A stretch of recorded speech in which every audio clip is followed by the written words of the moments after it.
कृष्ण ऐसे ही हैं जो अपनी समीक्षा का अवसर देते हैं।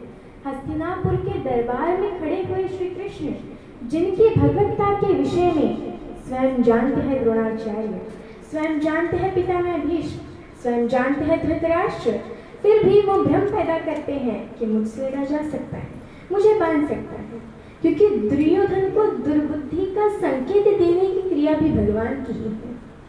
आप सबको पता है कि बचपन में एक बार द्रौपदी अर्थात कृष्णा अर्थात यज्ञसेनी जो यज्ञ की अग्नि से निकली है। भारतीय स्त्रियों के इतिहास में सबसे दीपित चरित्र है द्रौपदी। इस देश को इस समय अबलाओं की आवश्यकता नहीं है। अगर अपने केशों पर अगर कोई निर्लज हाथ डाल दे तो उसकी छाती फाड़ देने का साहस पैदा करने वाली द्रौपदियों की आवश्यकता है।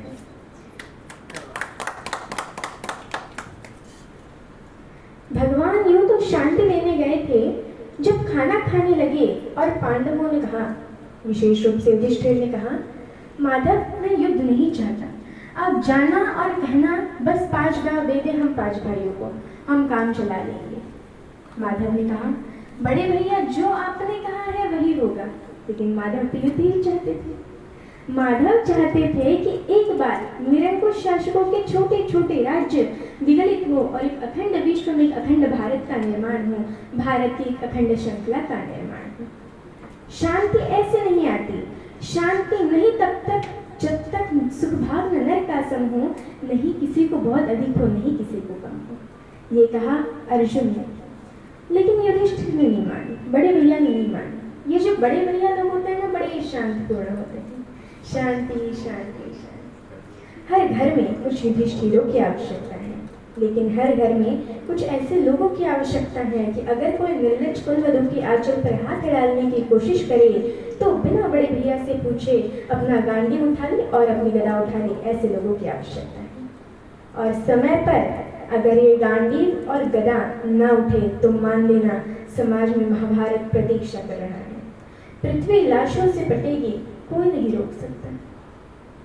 शांति लेने गए कृष्णा अर्थात द्रौपदी निर्वासन की कुटिया से बाहर आई और हाथ धुलाने लगी माधव के। उसने कान्हा से पूछा कि कान्हा याद है तुम गर्मी की छुट्टी में हमारे घर आए थे? कृष्ण ने कहा याद है कृष्णा। तुम मुझसे चौसर में हार गए। कृष्ण ने कहा याद है कृष्णा। मैंने कहा था कि मैं इस हार का कुछ लूंगी। कृष्ण ने कहा याद है कृष्णा। कृष्ण ने कहा कि तुम्हारा मुझ पर उधार है, एक वादा उधार है, एक कसम उधार है, एक शपथ उधार है। और वादा कैसे तोड़ देते, वचन को कैसे भंग कर देते कृष्ण? क्योंकि मैंने पहले भी बताया है कि कृष्ण कुछ अलग नहीं है। कृष्ण भी तो उसी खानदान का कंटिन्यूएशन है जो ये कहता है कि रघुकुल रीत सदा चली आई, प्राण जाई पर वचन न जाए। वो तो वही है, सिर्फ सूर्य से चंद्र में आए हैं, इतना ही तो हुआ है। मुस्कुराते हुए कृष्ण ने कहा मां क्या मानती है? आज क्या मानती है?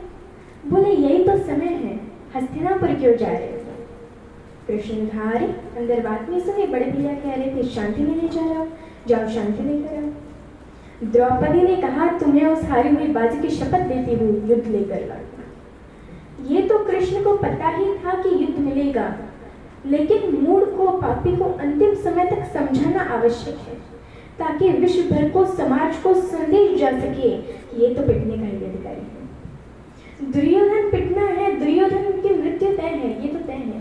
लेकिन कृष्ण जगत को भी बताना चाहते थे वर्षों तक वन में घूम घूम, बाधा विघ्नों को झूम झूम, सहधूप घाम पानी पत्थर, पांडव आए कुछ और निखर, सौभाग्य में सब दिन सोता है, देखिए आगे क्या होता है।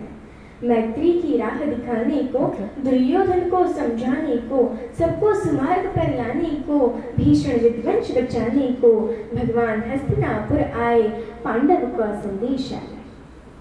दो न्याय अगर तो आधा दो, दो न्याय अगर तो आधा दो, पर इसमें भी यदि बाधा हो तो दे दो केवल 5 गाँव।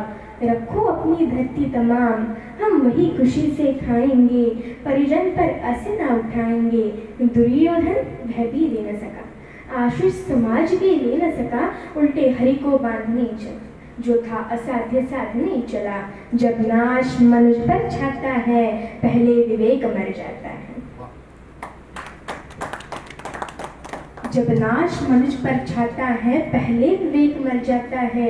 हरि ने भीषण हुंकार किया, अपना स्वरूप विस्तार किया, डगमग दिग्गज बोले, भगवान क्रुद्ध होकर बोले, जंजीर बढ़ाकर साध मुझे, हाँ हाँ दुर्योधन बांध मुझे। यह देख गगन मुझ में लय है, यह देख पवन मुझ में लय है, मुझ में विलीन है झंकार सकल, मुझ में लय है संसार सकल, अमृत फूलता है मुझ में, संघार झूलता है मुझ में। उदयाचल मेरा दीप्त भाल, भूमंडल वक्षस्थल विशाल, भुज परिधि बंध को घेरे हैं, मैं नाक मीर पग मेरे हैं। दिपते जो गह नक्षत्र निखर, सब है मेरे मुख के अंदर। दिपते जो गह नक्षत्र निखर, सब है मेरे मुख के अंदर। दृढ़ हो तो दृश्य अकांड देख, मुझ में सारा ब्रह्मांड देख। चर अचर जीव जक्षर नश्वर मनुष्य, सुर जाति अमर, शतकोटि सूर्य शतकोटि चंद्र, शतकोटि सरित सिंधु मंत्र, शतकोटि विष्णु ब्रह्मा महेश, शतकोटि विष्णु जलपद धनेश, शतकोटि रुद्र शतकोटि काल, शतकोटि दंडधर लोकपाल। जंजीर बढ़ाकर साध मुझे, हाँ हाँ दुर्योधन बांध मुझे। भूलोक अतल पाताल देख, गत और अनागत काल देख। यह देख जगत का आदि सृजन, यह देख महाभारत का रण।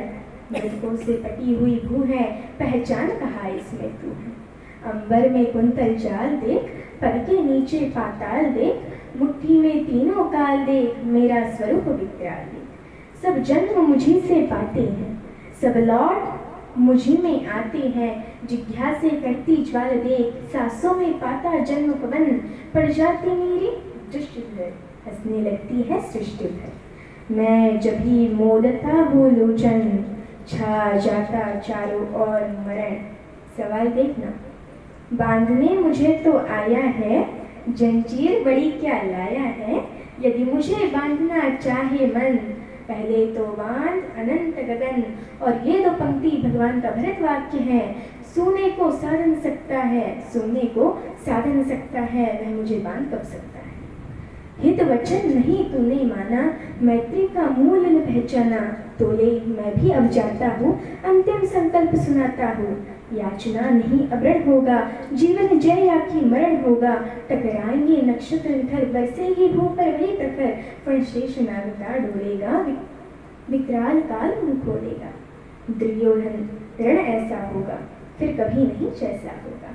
भाई पर भाई टूटेंगे, विषबाण बूंद से छूटेंगे। वायस शुगाल सुख लूटेंगे, सौभाग्य मनुष्य के फूटेंगे। आखिर तू भूषाई होगा, हिंसा का परदाई होगा। थी सभा सन्न सब लोग डरे, चुप थे बेहोश पड़े। केवल दो नरना अघाते थे, धृतराष्ट्र विदल सुख पाते थे। कर जोड़ खड़े प्रमुदीप निर्भय, दोनों पुकारते थे जय जय, दोनों पुकारते थे जय जय। ये जो उद्घोष है, कहाँ बंधा कन्हैया, ये कौन कहता है इतना बड़ा दृश्य दिखाकर, जिसमें पितामह भीष्म जैसा ज्ञानी भी मूर्छित हो गया है। केवल एक बच्चा देखने वाला, केवल एक ने देखा, किसने? विदुर ने। धृतराष्ट्र तो मन की आंखों से महसूस कर रहे होंगे, लेकिन विदुर ने वो साक्षात दृश्य देखा जिसके घर का साग खा कर गए थे। ये जो कन्हैया है, जो दुर्योधन को देखने का मौका भी नहीं देता, जो ये कहता है कि विश्व को साध सकता है, शून्य को साध सकता है, तो मुझे बांधना।